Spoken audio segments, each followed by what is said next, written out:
Assalamualaikum warahmatullahi wabarakatuh. Sebelumnya saya izin memperkenalkan diri. Perkenalkan, nama saya Anissa Nurfadila selaku moderator yang akan membimbing jalannya diskusi kali ini. Adapun topik yang akan kami bahas yaitu sejarah bahasa Indonesia sebelum tahun 1945. Selanjutnya saya akan memperkenalkan anggota kelompok beserta tugasnya. Ada moderator, yaitu selaku saya sendiri. Yang kedua, ada materi pengertian yang akan dibawakan oleh Alvina. Yang selanjutnya, ada materi prakemerdekaan yang akan dibawakan oleh Nuraini dan Amelia. Yang selanjutnya, ada faktor mengapa bahasa Melayu dijadikan bahasa Indonesia yang akan dibawakan oleh Andita. Yang selanjutnya, ada sejarah bahasa Indonesia yang akan dibawakan oleh Najwa, Nazri, Nova, dan juga Ali Reza. Selanjutnya ada fungsi bahasa sebagai bahasa nasional dan sebagai bahasa negara yang akan dibawakan oleh Antika dan juga Putri Sintia. Yang terakhir ada notulen, yaitu Putri Nur Azizah. Untuk mempersingkat waktu, mari kita mulai diskusi kali ini. Sebelum kita mengetahui bahasa yang digunakan sebelum tahun 1945, kita pun harus mengetahui apa itu definisi dan pengertian dari bahasa. Bahasa adalah sistem lambang bunyi yang arbitrer yang digunakan oleh anggota kelompok sosial untuk berkomunikasi, bekerja sama, dan juga untuk mendeskripsikan diri. Pada dasarnya, bahasa Indonesia berasal dari bahasa Melayu. Pada zaman Sriwijaya, bahasa Melayu dipakai sebagai bahasa penghubung antar suku di Nusantara dan sebagai bahasa yang digunakan dalam perdagangan antara pedagang dari dalam Nusantara maupun dari luar Nusantara. Perkembangan dan pertumbuhan bahasa Melayu tampak lebih jelas dari berbagai peninggalan. Misalnya, yang pertama, tulisan yang terdapat pada batu nisan di Minyetujo, Aceh pada tahun 1380. Kedua, prasasti Kedukan Bukit di Palembang pada tahun 683. Ketiga, prasasti Talang Tuo di Palembang pada tahun 684. Keempat, prasasti Kota Kapur di Bangka Barat pada tahun 686. Dan prasasti Karangbrahi Bangko, Merangi, Jambi pada tahun 688.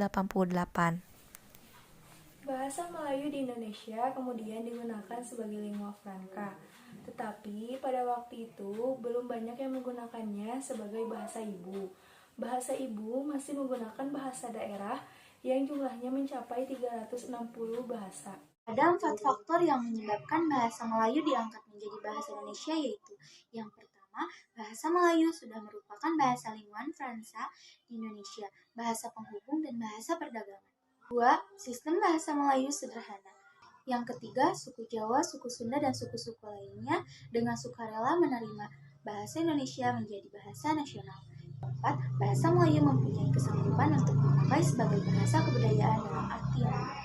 Pada awal abad ke-20, bahasa Melayu pecah menjadi dua. Di tahun 1901, Indonesia di bawah Belanda mengadopsi ejaan Van op Huijsen. Sedangkan pada tahun 1904, Malaysia di bawah Inggris mengadopsi ejaan Wilkinson. Perkembangan bahasa Melayu di wilayah Nusantara berpengaruh dan mendorong tumbuhnya rasa persaudaraan dan rasa persatuan bagi bangsa Indonesia. Oleh karena itu, para pemuda di Indonesia yang tergabung dalam perkumpulan pergerakan secara sadar mengangkat bahasa Melayu menjadi bahasa Indonesia dan sebagai bahasa persatuan untuk seluruh bangsa Indonesia yang diusulkan oleh Muhammad Yamin dan para pemuda lainnya. Oleh sebab itu, secara resmi, bahasa Indonesia diakui sebagai bahasa nasional pada Sumpah Pemuda tanggal 28 Oktober 1928. Setelah kemerdekaan, Indonesia tepatnya pada tanggal 18 Agustus, bahasa Indonesia diakui secara yuridis. Ikrar para pemuda ini dikenal dengan nama Sumpah Pemuda. Unsur yang ketiga dari Sumpah Pemuda merupakan pernyataan tekad bahwa bahasa Indonesia merupakan bahasa persatuan bangsa Indonesia. Pada tahun 1928, bahasa Indonesia dikokohkan kedudukannya sebagai bahasa nasional. Saya Ali Reza Pijar Matahari.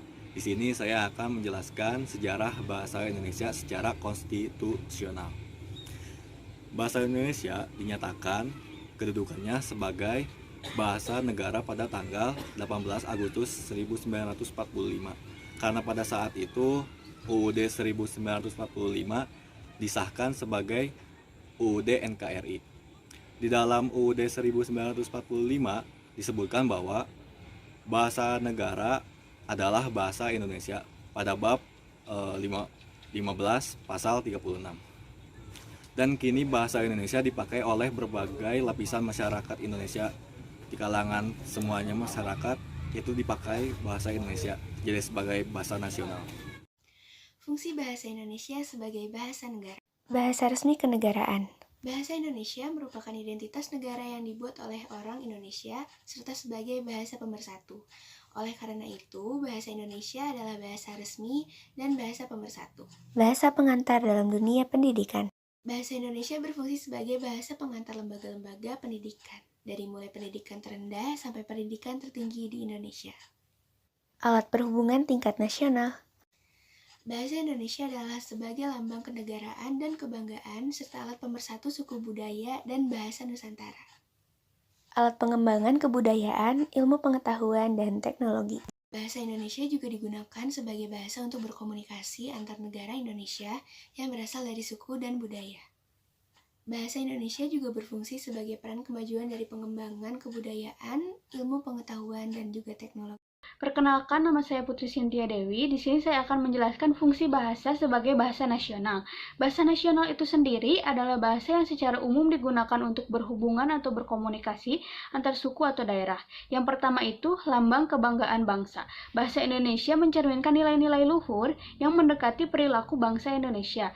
Yang kedua, lambang identitas bangsa, yang berarti bahasa Indonesia dapat mengetahui identitas kewarganegaraan seseorang dan juga dapat membedakan antar negara lain. Yang ketiga, alat pemersatu.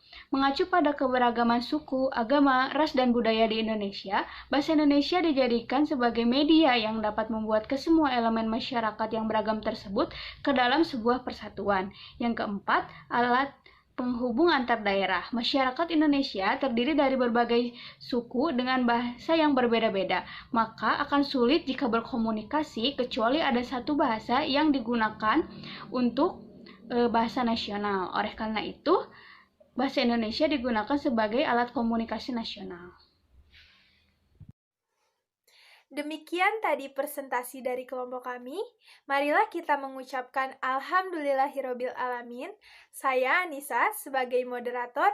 Mohon maaf bila masih banyak kesalahan dan kekurangannya. Dan terima kasih atas perhatiannya. Wabillahi taufiq wal hidayah. Wassalamualaikum warahmatullahi wabarakatuh.